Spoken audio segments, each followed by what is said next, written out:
nta jambo rimwe ririho ryihariye mu Kinyarwanda ryasobanura iyi ndwara, ariko obsessive compulsive personality disorder uyirwaye ahorana inkeke yo gushyira ibintu ku murongo mu buryo butarangira, kunoza birenze urugero ibyo akora, kugenzura cyane intekerezo hamwe n'imibanire ye n'abandi agamije gukora ibyiza cyane kurushaho.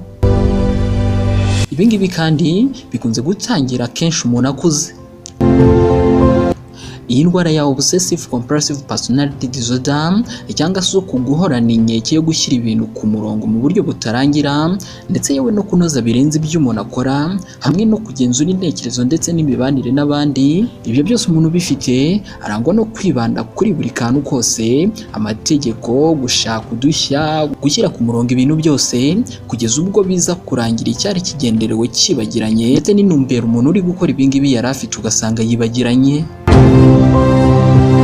Gushaka kunoza cyane ibyo akora hari ubwo bibangamira gukomeza ibyakorwaga. Urugero ni nk'aho umuntu ufite iyi ndwara ashobora kunanirwa gukora umushinga runaka kuko hari ibibura kandi we yita ko ari ingenzi cyane. Gukabya gukunda akazi cyane no gushimishwa n'umusaruro uvamo bigatuma atera umugongo kwishimisha no gusabana n'inshuti, ariko nanone ibi ngibi bikaba bidatewe no kubura uburyo cyangwa se imikorere. Nabyo ni bimwe mu biranga umuntu ufite iyi ndwara ya obsessive compulsive personality disorder.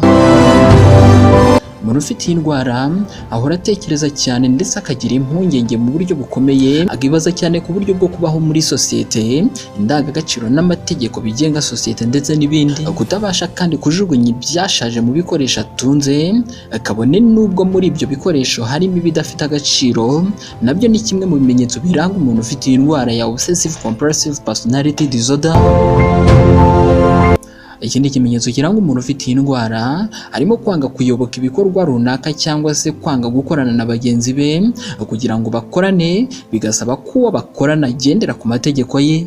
Uyu kandi yigaragaza nk'umuntu ufata ibyemezo bikomeye cyane ndetse ntajya ava kwizima ku bitekerezo bye.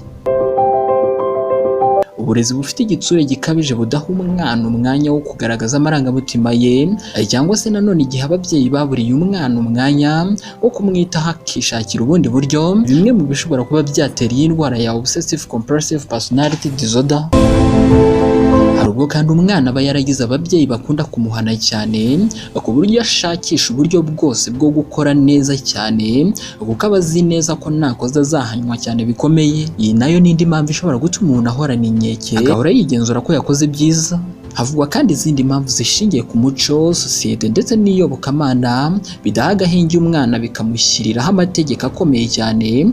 Gusa ahangaha icyo twamenya ni uko atari amategeko yose atuma umwana agira iki kibazo, ahubwo ni igihe harimo umwihariko muri uyu mwihariko ukaba wamubangamira mu buryo ababayeho. Mwabyumviye kandi mwarabyumviye ko hari indwara twagiye tugarukaho zigirwamo uruhare n'uburyo umuntu yakuze ndetse n'uburyo umuntu yarezwe akiri mutoya. Ahangaha rero ni byiza kandi ni ingenzi kumenya uburyo tureramo abana kugira ngo bazakure bafite imyitwarire myiza kandi ihamye izabagirira umumaro muri sosiyete bazaba babayemo. Iyi ndwara rero n'izindi twagiye turebera hamwe zifata imitekerereze ya muntu zigahindura imyitwarire ye mu muryango. Imwe kuri imwe iravurwa mu buryo butandukanye, igihe umuntu yagannye abazwi nk'abapsychologue cyangwa se abapsychologist, ubundi bakamufasha kumenya icyihishe inyuma y'iyo myitwarire idasanzwe ndetse bakamuha umurongo wabyo, cyangwa se haba hakenewe imiti kugira ngo icyo kibazo kiveho, kabifashwamo n'abazwi nk'abapsychiatre cyangwa se abapsychiatrist. Byose biri mu ndimi z'amahanga, ariko ni abaganga bazobereye iby'ubuzima bwo mu mutwe muri rusange. Nanzoreje iki cyegeranyo, ntibibagirwe gukora subscribe nimba ari ubwa mbere utwumvise, ndetse udufashe no gusangiza abandi iyi video. Naho ubutaha mbashimiye ko mwaneze amatwi, njye nari Muhire Jean Claude. Ciao.